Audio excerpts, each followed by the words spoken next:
공포 문학하면 떠오르는 작가가 한 명 있습니다. 바로 하워드 필립스 러브크래프트입니다. 그의 작품 세계를 한마디로 정의하자면 코스믹 호러, 미지의 공포에 관한 이야기라고 볼 수 있겠습니다. 물론 나중에는 좀 더 세계관이 방대해지기도 했지만 역시 그의 진수는 알 수 없는 존재에 대해서 인간이 느끼는 어두운 두려움을 건드리는 부분이 아닐까 합니다. 오늘 소개해드릴 단편의 제목은 인스머스의 그림자입니다.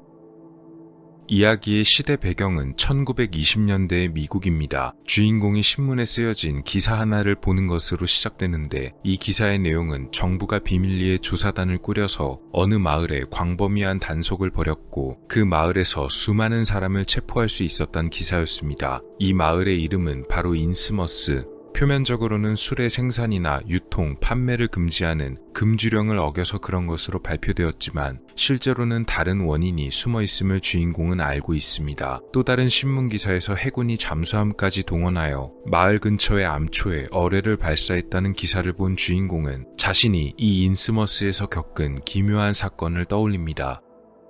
주인공의 이름은 로버트 옴스테드이지만 원작에서는 언급되지 않기 때문에 그냥 주인공으로만 부르겠습니다. 그는 성인이 된 기념으로 이곳저곳을 여행하기로 하는데 가장 먼저 여행하기로 마음을 먹었던 곳은 아캄이란 곳입니다. 그가 아캄을 선택한 이유는 그곳이 어머니의 고향이었기 때문입니다. 주인공은 아캄으로 가기 위해 먼저 뉴버리포트란 곳에 방문하는데요. 이곳에서 처음으로 인스머스란 마을에 관해 듣게 됩니다. 아캄에 가기 위해선 뉴버리포트에서 기차를 타고 가야 하는데 기차표가 너무 비싸다고 항의하자 개찰구의 직원이 버스를 타고 가는 방법도 있다고 알려주면서 그 버스가 인스머스를 경유한다는 사실에 대해 말해줍니다. 그리고 사람들이 굳이 버스를 타지 않는 이유 역시도 바로 그 인스머스 때문이었단 이야기도 전해주는데요. 주인공은 직원을 비롯한 뉴버리포트의 마을 사람들에게서 인스머스에 대한 여러 가지 이야기를 전해 듣게 됩니다. 그저 평범하고 작은 어촌에 불과하던 인스머스, 이곳이 언제부턴가 알 수 없는 이상한 종교의 중심지가 되었고 전염병이 돌아 수많은 사람들이 목숨을 잃었으며 마을 주변에서 기괴한 일들이 계속해서 발생했던 것입니다.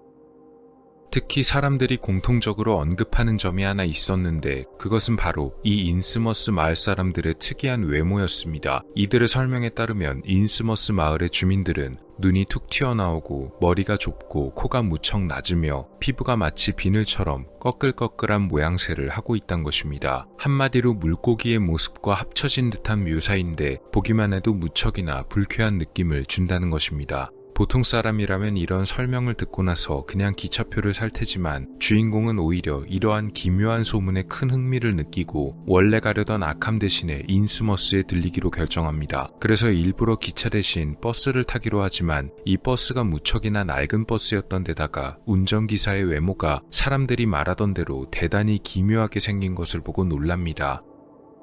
인스머스에 도착한 주인공은 곧 사람들이 왜 이 마을에 대해 불쾌하게 느낄 수밖에 없는지 이해할 수 있었는데요. 정말 마을에 돌아다니는 주민들의 외모가 자기가 타고 왔던 버스기사의 모습과 비슷한 불쾌감을 줬기 때문입니다. 진짜 소문대로 툭 튀어나온 눈을 가진 기묘한 외모가 마치 물고기와 흡사하다는 느낌을 줬습니다. 이 마을에서 정상적인 외모를 가진 사람들은 주인공을 제외하고 단 2명밖에 없었습니다. 한 명은 이 지역에 위치한 어느 상점에서 일하던 젊은 직원, 그는 타 지역에서 이곳으로 파견된 사람이었고 또 다른 한 명은 나이가 아주 많은 술주정뱅이 노인이었습니다. 그의 이름은 제이독 앨런입니다. 이 제이독이란 사람은 원래부터 이 마을 출신이었으며 인스머스 특유의 불쾌한 외모를 가지고 있지 않은 사람이었습니다. 이 제이독은 반쯤 정신이 나간 사람으로 보였는데 술에 취하면 여러 가지 이야기를 떠들어댔습니다. 주인공은 이 제이독에게서 이야기를 전해 듣고자 마을 안에 위치한 잡화상에서 위스키 한 병을 사서는 그에게 전해주고 이 마을에 관한 이야기를 듣게 됩니다.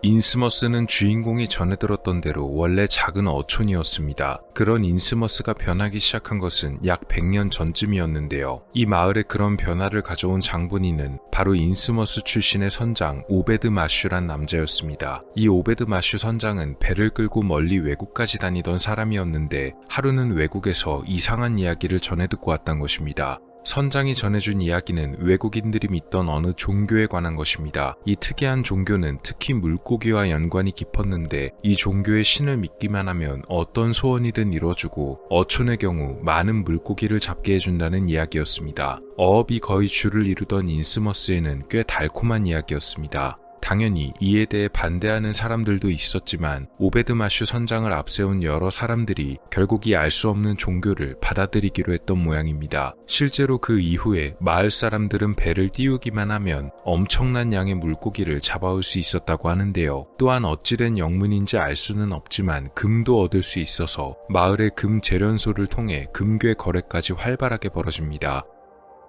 그러나 오베드 마슈 선장이 말하지 않은 것이 몇 가지 있었는데 그것은 바로 재물과 교류였습니다. 선장이 가져온 이 이상한 종교는 사실 어떤 존재들과 계약을 맺는 것으로 이 존재들은 바로 디번이라 불리는 이들이었습니다. 이들은 마치 물고기와 개구리, 인간 등을 뒤섞어 놓은 듯한 기괴한 모습이며 보상을 주는 대신 살아있는 인간과 보석 등을 제물로 바칠 것을 요구했고 나중에는 디번 종족과 인간이 서로 교배하여 혼혈 종족을 만들 것까지 요구했습니다. 이 혼혈 종족들도 나중에는 최종적으로 이들과 똑같이 변한다고 합니다. 이 마을의 바다에는 악마의 암초라 불리는 곳이 있었습니다. 특정한 날 밤이 되면 이 악마의 암초에 종종 디번들이 올라와 모여있는 것을 볼 수 있었다고 하는데요. 어느 날 오베드 마슈 선장과 그 동료들이 체포되자 악마의 암초를 통해서 무트로 올라온 존재들이 마을 사람들 절반 이상을 해치는 사건이 벌어졌습니다. 이것은 마을 바깥에는 전염병 때문이라고 알려졌지만 실제로는 체포된 선장의 복수를 위해 디번이 벌인 사건이었습니다.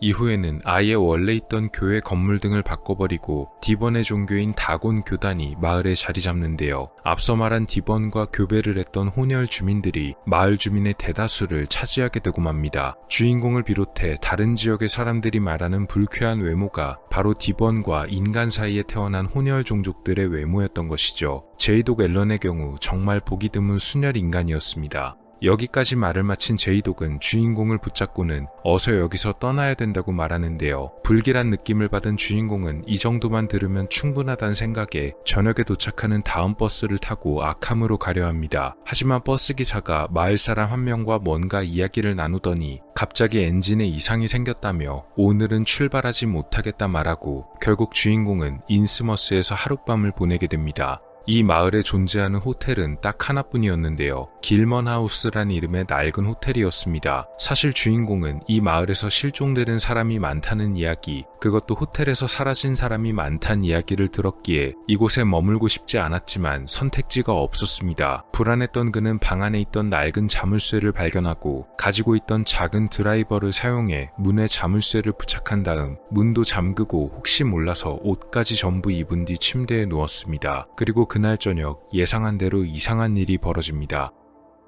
잠들지 못하고 있던 주인공의 귀에 이상한 소리가 들려오는데 알 수 없는 언어로 떠드는 여러 사람의 목소리였습니다. 뒤이어 아주 작게 문을 노크하는 소리가 들려왔습니다. 아마 주인공이 잠에 들었는지 아닌지 확인하는 것만 같았습니다. 주인공은 침대에서 일어나 옆방과 이어진 문을 통해 도망치고 주인공이 도망치는 것을 알아챈 침입자들이 그를 쫓아갑니다. 그렇게 호텔 안에서 방 몇 개를 통해 도망친 주인공은 마지막으로 도착한 방의 창문을 통해 밖으로 나가게 되고 낡은 금재련소 등에 숨어 마을 사람들을 피해 움직입니다. 이 과정에서 주인공과 그를 쫓는 마을 사람들 간의 추격전이 작품 안에서 대단히 상세하게 묘사되는데요. 이 작품이 쓰여진 것이 1930년대였음을 감안하면 영화 같은 추격전을 설명한 내용이 꽤 세밀하게 느껴집니다. 도망치던 주인공은 길먼하우스 앞을 조심스럽게 지나치다가 호텔 안에서 나오던 사람들 몇 명을 목격하는데요. 자신을 쫓아오던 그 침입자들이었음이 분명했습니다. 그런데 그들 중 기묘한 복장을 한 사람을 보게 되는데 마치 어떤 종교 의식을 할 때 입는 듯한 의복을 입은 남자였습니다. 아마 이 마을의 다곤교단 관계자인 듯 보였습니다. 어쩌면 주인공을 납치해 제물로 바치려던 것이 아닌가 합니다. 주인공은 주민들에게 들키지 않기 위해서 이들의 특이한 걸음걸이를 흉내내며 조심스레 도망칩니다. 주인공이 목격한 이상한 광경은 여기서 끝이 아니었습니다. 그는 바다를 바라보다가 기괴한 모양의 암초를 보게 됩니다. 아마 이것이 제이독이 말한 그 악마의 암초였던 모양인데요. 놀랍게도 정말 이 암초 주변에 괴상한 모습의 존재들이 모여있고 그것들이 항구로 헤엄쳐 오는 것을 목격합니다. 여기서 주인공은 현기증을 느끼고 정신없이 도망칩니다. 나중에는 눈앞에서 이 괴이한 존재들을 직접 보기까지 합니다. 도랑 등의 몸을 숨겨서 추적을 따돌리는 데 성공한 주인공은 근처에 위치한 곳인 롤리 마을에 무사히 도착합니다. 그리고 이곳에서 옷을 갈아입고 기차를 탄 다음 아캄으로 향합니다. 아캄에 도착한 주인공은 아마도 경찰서 등에 방문해 자기가 인스머스에서 겪은 일에 관해 상세히 털어놓은 모양인데요. 주인공의 보고를 전해 듣고 정부 당국이 움직여서 이야기 초반의 신문 기사에 나온 대로 조사가 진행되었던 것입니다. 어머니의 고향인 아캄에 머무르고 있던 동안 주인공은 근처 도서관에 들러 자신의 가계도를 확인하다가 우연히 한 가지 놀라운 사실에 관해서 알게 됩니다. 자기 윗대의 선조 중 한 명이 오베드 마슈의 핏줄이었단 것, 한마디로 주인공에게도 인스머스의 피가 흐르고 있다는 사실입니다. 주인공은 이 사실에 관해 어떻게든 부인하고 싶었지만 도서관에서 일하는 직원이 주인공의 눈을 보고 마슈 집안 특유의 눈동자를 지녔다고 말하기도 합니다. 이후에 주인공은 계속해서 악몽을 꾸기 시작하는데요. 악몽의 내용은 이상한 물고기 인간들에 관한 것입니다. 하지만 자기가 겪었던 무서운 사건과는 다르게 그는 꿈속에서 이들과 허물없이 친근하게 지냅니다. 마치 그들의 동족이라도 된 것처럼 말이죠. 이때부터 주인공의 외모까지 점점 변하기 시작하는데 바로 그 불쾌한 인스머스의 외모가 나타났던 것입니다. 나중에 꿈속에서 그는 누군가를 만나게 되는데 바로 오베드 마슈 선장의 핏줄이었던 자신의 증조 할머니입니다. 그녀는 바닷속 깊은 곳에서 살아가고 있었는데요. 주인공에게 우리는 결코 죽지 않는다고 말합니다. 묘한 꿈을 꾸고 난 주인공은 자신의 외모가 변한 것을 보며 이내 자신의 정체와 운명에 대해 받아들이기로 합니다. 그는 자신과 똑같은 처지에 놓여 있다가 정신병원에 강제로 입원하게 된 사촌 동생을 구출한 다음 둘이서 같이 인스머스로 떠나 악마의 암초 및 어두운 심해로 들어가서 다른 존재들과 함께 영원히 영광 속에 살아갈 거라 되뇌입니다. 그렇게 주인공이 완벽하게 다른 존재로 변한다는 묘사와 함께 이 작품은 끝을 맺습니다. 러브크래프트의 대표작 중 하나인 인스머스의 그림자입니다. 말씀드렸듯이 1930년대에 발표된 작품이었는데요. 작품 속에 등장하는 추격전 및 반전 요소 등이 그 시절 작품답지 않게 꽤 훌륭한 전개를 보여줍니다. 보통 러브크래프트 하면 쿠툴루 신화를 떠올리게 되고 그 세계관에 대해 깊게 알려면 꽤 복잡하지만 이 작품은 비교적 그런 설정도 적게 나와서 읽기에 편한 편입니다. 사실 이 작품에는 작가 러브크래프트가 평소에 가지고 있던 인종적인 차별과 그에 관한 공포가 숨겨져 있습니다. 이질적인 외모를 가지고 알아들을 수 없는 말을 하는 이들의 묘사나 또한 그런 이들과 피가 섞인 혼혈 등에 대한 이야기는 러브크래프트 본인이 가지고 있던 인종적인 시각을 그대로 보여줍니다. 실제로 그는 특정한 인종이 다른 무엇보다 더 우월하다는 우월주의 사상에 빠져 있었다는 비판을 후대에 많이 받았는데요. 그러한 그의 사상이 작품들에 녹아들어가 있기도 했습니다. 이 작품 역시도 그의 그러한 사상을 엿볼 수 있는 작품들 중 하나입니다. 다만 일단 그가 살았던 시대가 오래전이었던 것을 감안해서 그의 사상과 작품 자체의 평가는 별개로 봐야 한다는 의견도 많습니다. 제가 오늘 그의 단편을 소개한 것도 비판을 위해서가 아닌 그냥 순수하게 작품 자체가 좋아서입니다. 작품 안에 등장하는 데이곤 혹은 다곤이라 불리는 존재는 실제 메소포타미아 신화의 다곤에서 따온 것으로 보입니다. 이른바 신들의 아버지로 여겨졌다고 합니다. 19세기와 20세기 초 학계에서는 이 다곤을 물고기와 연관시켜서 발굴된 유물에 새겨진 어인의 부조를 다곤으로 해석하기도 했습니다. 학계의 해석이 등장한 것이 작품이 쓰여진 때와 비슷한 시기였으니 아마 작가도 이런 해석에 따라 설정을 정한 것이 아닐까 싶네요. 이 인어 모습의 부조는 나중에는 사실 다곤과 연관이 없는 다른 어인의 부조였다는 의견이 등장하기도 했었습니다. 이 작품은 영화, 게임 등으로도 다양하게 만들어졌습니다. 아마도 추격전, 반전 등의 전개가 들어가 있어서 다른 매체로 각색해도 흥미로운 내용이었기 때문일 것입니다. 혹시 리뷰를 보시고 관심이 생기셨다면 한번 원작을 직접 읽어보시는 것도 추천을 드리고 싶네요. 미스터리 단편 리뷰 인스머스의 그림자였습니다. 오늘 영상은 어떠셨나요? 다음 시간에도 더 많은 이야기들로 찾아뵙도록 하겠습니다. 미스터리 큐브였습니다. 감사합니다.